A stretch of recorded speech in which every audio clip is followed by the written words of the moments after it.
morning, Your Honors. Jeffrey D'Souza from Marcel Neal. If I could have 3 minutes of time for a little, please. Thank you. May it please the Court, this was... A page out of The Sopranos this morning, huh? I'm sorry? A page out of The Sopranos this morning. You know, I've never actually watched the show, but I will take your word for it. Well, let's use The Godfather. Do you know what he's referring to? He knows what I'm referring to. Let him begin his argument. Goodness. So, The red light's about to go on. Right. I'm going to be so punctual We as well, gotta trust stop me. this. It's a good thing you're one of the best lawyers that appears over here. I appreciate that. The issue in this case is a question of value and how you prove value and whether or not your proof of value is hearsay. And below, the state charged this case as a grand theft prosecution, and the really significant thing is that at the charge conference, they said, Judge, we want to remove all references to retail theft from the jury instructions, and furthermore, we want the definition applicable to grand theft, not retail theft. And we all know that the difference between those two statutes, as FT says, is your definition of value. In a grand theft... Isn't this the road that we went down? I mean, it's Yogi Berra and deja vu all over again. This was KOV State in August. I think Judge Fernandez was on the panel too. And so this time it's Home Depot, but is it not the same case? And Judge Halter, that's why I'm trying to address at the outset why that jury instruction is so important. They secured, because they asked for it, and we agreed, that the jury would be instructed as to market value, not as to retail theft value, which is retail price / stated value. And it's a really important distinction, because the jury instructions define what it means to be the truth of the case for purposes of hearsay. Test for hearsay is an out-of-court statement offered for the truth of the matter asserted. So, they got an instruction that said market value. The jury assessed the facts of this case looking to prove market value, and their, what I'll just call a receipt, was being offered to show market value. And FT makes very clear that when you're dealing with market value in a grand theft case, not a retail theft case, your proof of that is hearsay because it's offered to prove the truth of the matter asserted. Market value is sort of objectively speaking the true value of an item.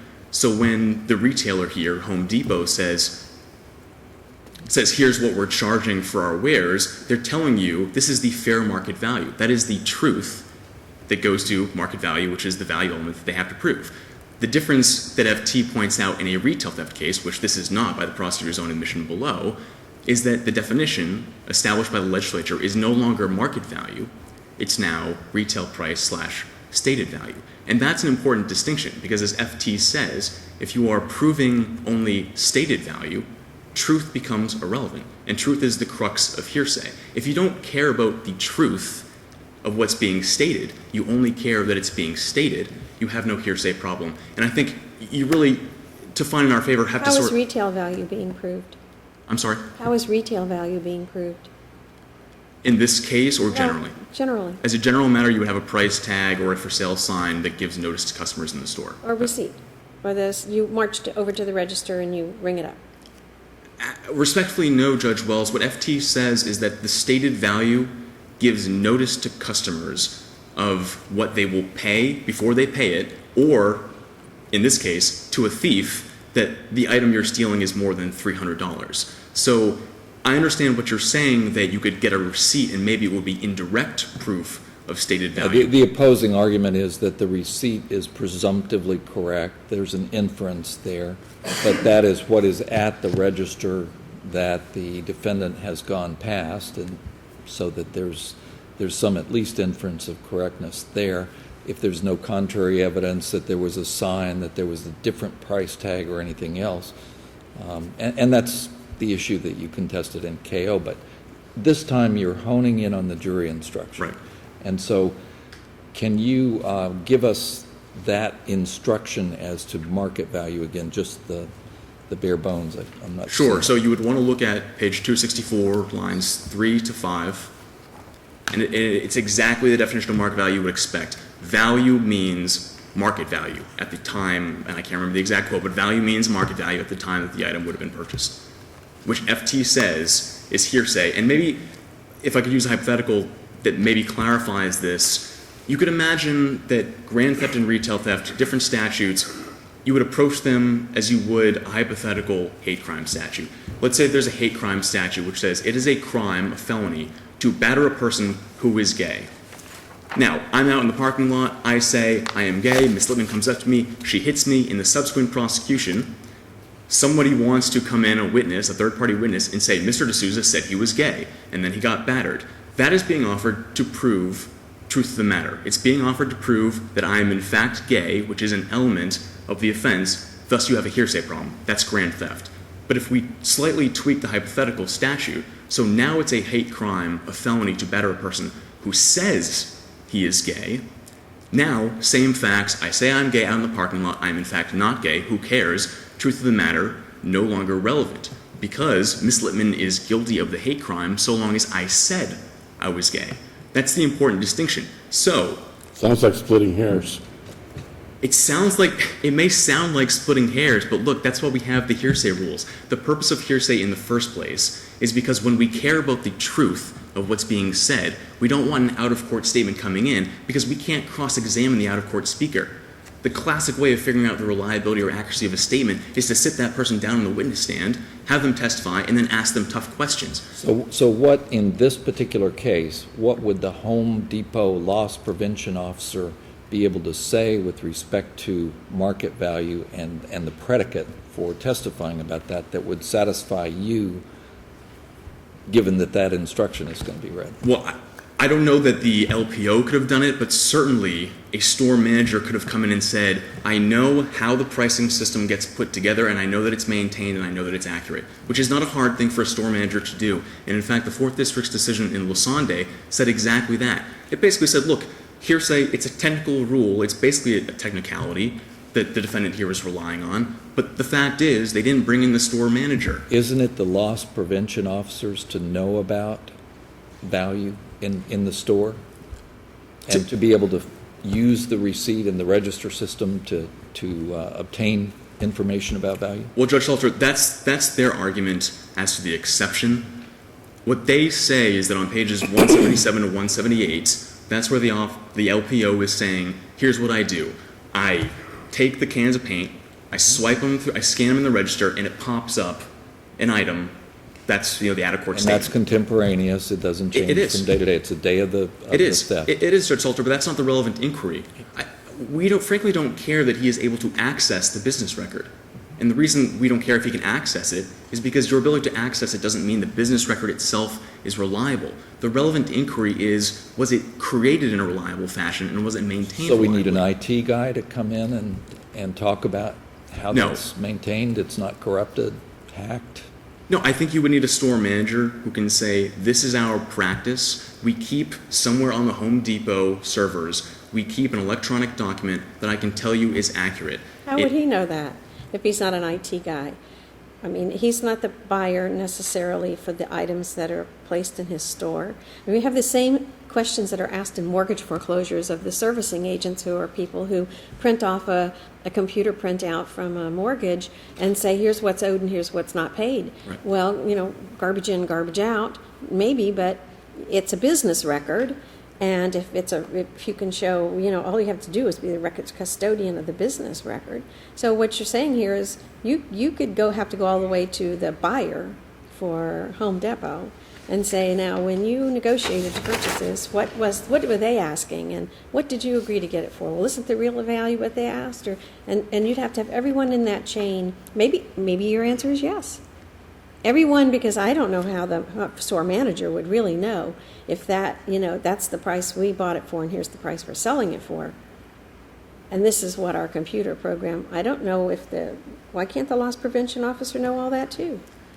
Judge Wells, two things. Number one, our position would be they don't need to bring in every chain in the link. They just need to bring in the store manager. I think that would be sufficient. But number two, the cases that we cite out of the 4th and 2nd districts, like Glarum, Holt, and Specialty Linings, none of which my friend discusses in the brief because they're directly on point, all say that if you have no idea how the record is created, then you cannot testify as the custodian. And those cases are very similar. In those cases, you basically have a person at a So bank. the store manager is exactly the same position.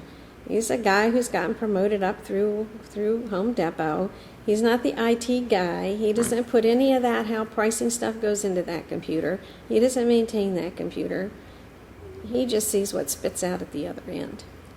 Well, I'm not sure that's true. So frankly, I don't know all the knowledge that a store manager might have. Lasande says that a store manager would have the appropriate knowledge. Lasande is out of the fourth. But the reason that I point you to Glarum, Specialty Linings, and Holt is because they're very similar to this case. You have a person at a bank who's trying to figure out and testify in court to the outstanding balance on a loan. And so what that person does is he pulls up on his computer and he gets a sheet which says the outstanding balance on the loan. And what the second and fourth districts said in all of those cases was that if you merely know how to access it but don't know how it was created, that is not a business records foundation. So it would be different here if the loss prevention officer was just testifying that there's a price label on the paint cans and this is what it said.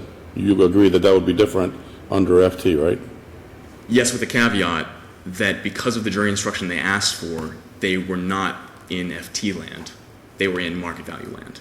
But yes, if this were a normal retail theft case where they asked for the normal FT definition, stated value / retail price, I would agree with you entirely. Would it be different if the loss prevention officer went to the shelf where because presumably the cans don't have an actual price tag on them. Right. If the officer went to the shelf and looked at the label of what the price of that paint is and simply testified as to that, it would be different as well?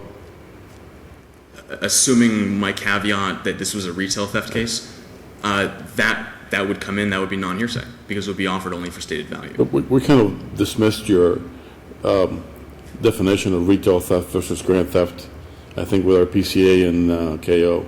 But, I mean, we didn't write about it. But it doesn't seem like that's what controls here, because retail theft is simply theft in a retail environment. It's just a label. It's not a different entity. It doesn't require a different set of factors to prove a case, correct? I agree. The important thing, though, and what FT says is important, is that the same store receipt or the same price tag would become hearsay in a non-retail theft case. Right. And that's very important to that whole. Right. This is a non-retail theft case, not because of the way they charged it, but because of the jury instructions that they asked for. The jury instructions they asked for were market value, not retail price / stated value. For those reasons, we asked you to reverse. We let you go way over your time. We'll still give you time Thank for you very much. rebuttal, even though you didn't reserve any. Good morning, Your Honors. May it please the Court, Sandra Lippman for the State of Florida. Your Honor, the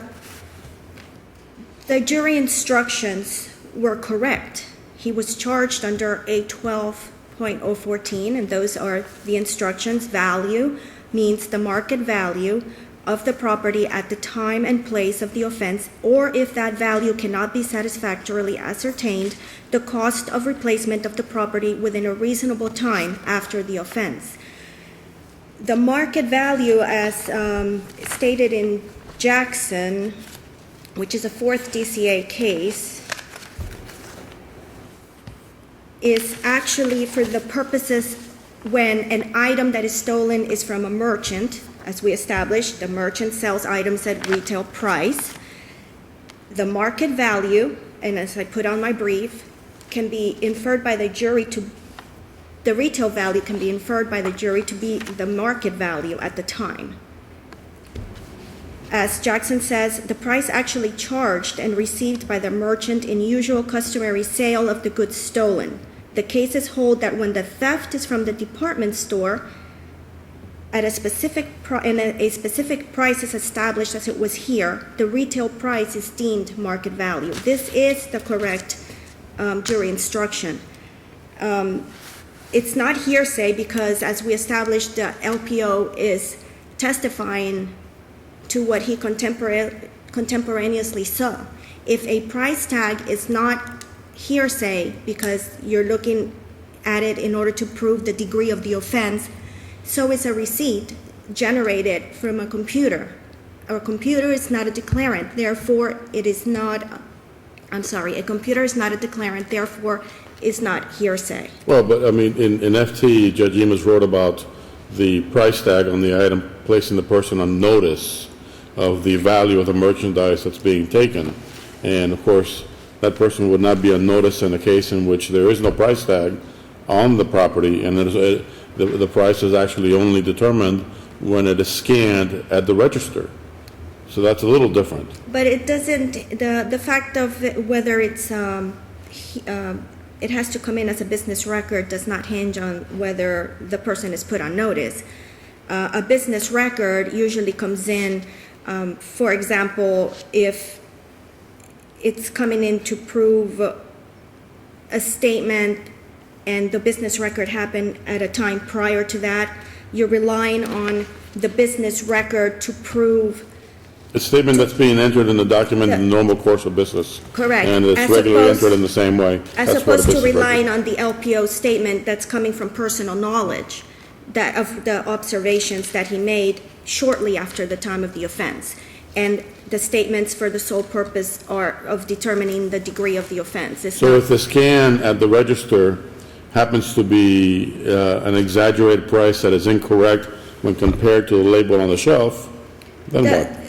Correct. The appellant had the opportunity to rebut that, not that is his burden. However, if in this case, if there's the difference is that when the LPO is testifying, this is what I saw, then as FT actually said it on a footnote, that is not to say that the defendant could not seek to counter the evidence, as opposed to when you're bringing in a business record.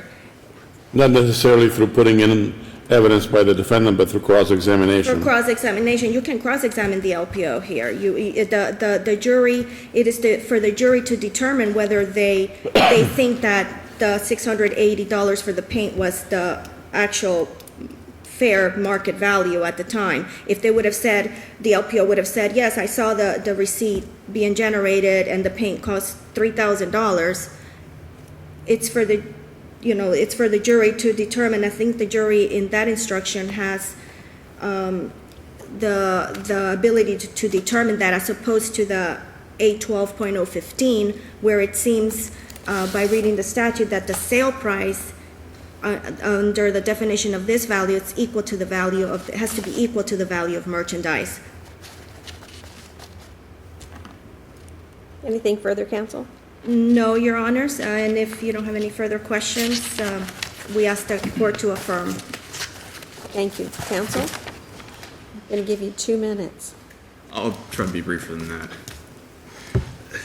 Number one, there is a different definition of value depending on grand theft versus retail theft, and FT makes that very clear. I'll just quote, in paraphrasing here, market value is the definition that applies to grand theft, and then Judge Emis wrote in FT, quote, but the Florida legislature has ascribed a different definition of value for retail theft purposes. That different definition of value is not market value, which was the instruction here. That changes the entire color of the case. This will be a very different case, I think, if they had just asked for the definition FT says they should have asked for.